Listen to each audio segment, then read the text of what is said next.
Nós vamos começar então falando sobre o Catecismo da Igreja Católica. Então esse documento que serve de referência sobre a doutrina, é um grande resumo da doutrina cristã católica que nós deveríamos todos termos nas nossas casas. Como ele é organizado? Ele é dividido em grandes 4 partes. A primeira parte fala sobre o credo, então aquilo que nós cremos. A segunda parte fala sobre aquilo que nós celebramos, então fala sobre os sacramentos. A terceira parte fala sobre como nós deveríamos viver, então nós temos como referência os mandamentos. E a quarta parte fala como nós devemos rezar, como aquele que tem fé reza. Então nós temos como referência o Pai Nosso. Então é dessa forma que se estrutura o catecismo. Como nós vamos usar o catecismo? De 2 maneiras, sabendo um pouco que a partir desses 4 pilares nós passamos por todo o conteúdo da fé de modo resumido, obviamente. O catecismo, como a maioria dos documentos da igreja, ele funciona da seguinte forma. A cada parágrafo nós encontramos uma numeração. Então nós temos aqui o parágrafo que fala sobre o dia do Senhor, que é o parágrafo 2174. Que parágrafo 2174 nós começamos a falar sobre o dia do Senhor e assim desenvolvemos a reflexão sobre esse conteúdo. No final do catecismo também nós podemos encontrar um índice com os principais assuntos. Então você vai lá no índice, lá no final, nós vamos encontrar algumas palavras-chave e ali nós vamos encontrar aonde nos parágrafos nós encontramos aquele assunto sendo tratado, diretamente ou indiretamente. Então aqui nós já temos um grande resumo de como usar o catecismo, Lembrando que ele é dividido em 4 partes, nesses grandes pilares, para que nós possamos fazer a nossa caminhada. Então, se a gente tivesse que fazer uma pergunta assim, o que um católico precisa saber? O credo, os sacramentos, os mandamentos e a oração do Pai Nosso. Que a partir daqui nós conseguimos desenvolver todo o conteúdo da nossa fé. Além do catecismo da Igreja Católica, nós temos 2 outros documentos que dão continuidade a esse modo de apresentar a fé, que é o Compêndio da Igreja Católica e o IUCAT, que é o Catecismo Jovem. Como eles são organizados? Da mesma maneira que o catecismo, nessas 4 grandes partes, nesses 4 grandes pilares. Eles são organizados em forma de perguntas e respostas, então isso é muito interessante. Então nós não vamos encontrar, no caso desses 2 documentos, a numeração em parágrafos, mas a numeração em perguntas. A pergunta, no caso aqui, a pergunta número 284. A fração do pão divide o Cristo?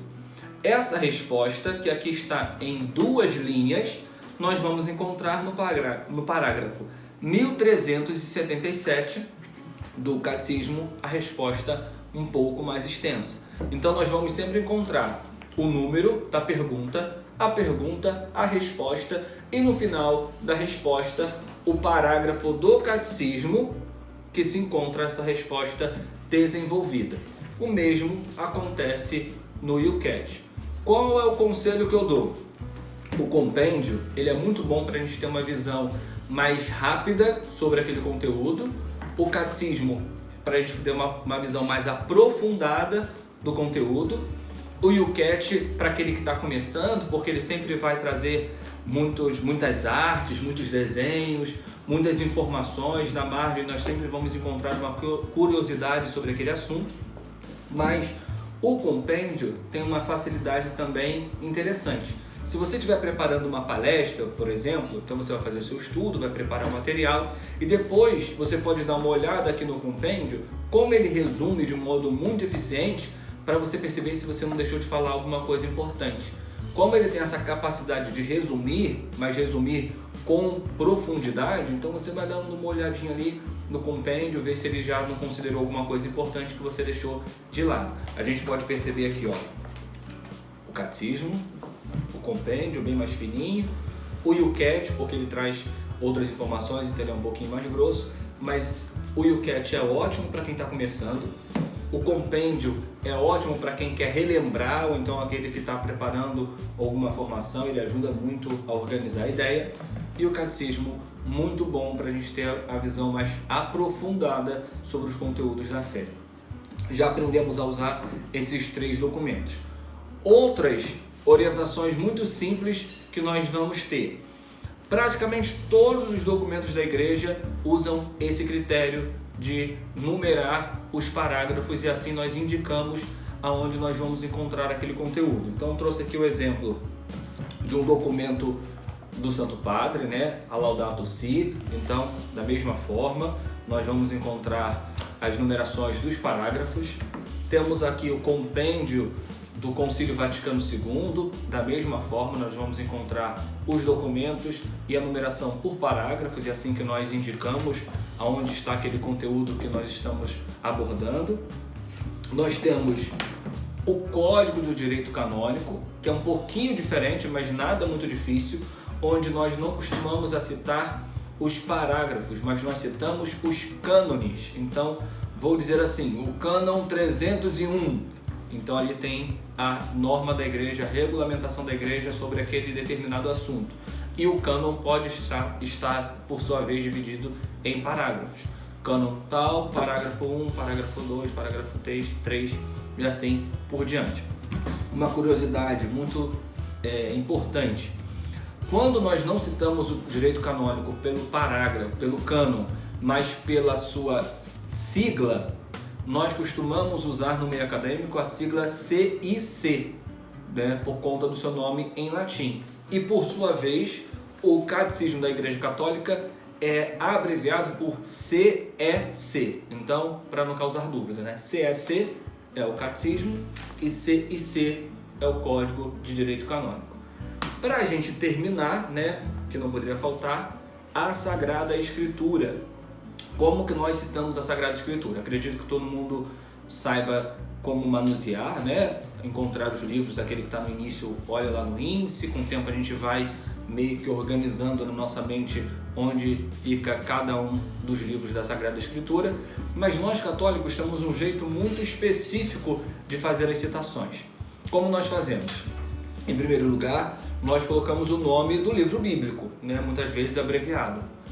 Por exemplo, o Evangelho de São Lucas. Lucas ou então LC, que é a abreviação para o Evangelho de São Lucas. Colocamos o número do capítulo, então, por exemplo, o capítulo 3, e separamos o capítulo do versículo por vírgula. Então, Lucas, capítulo 3, vírgula, e aí nós colocamos os versículos.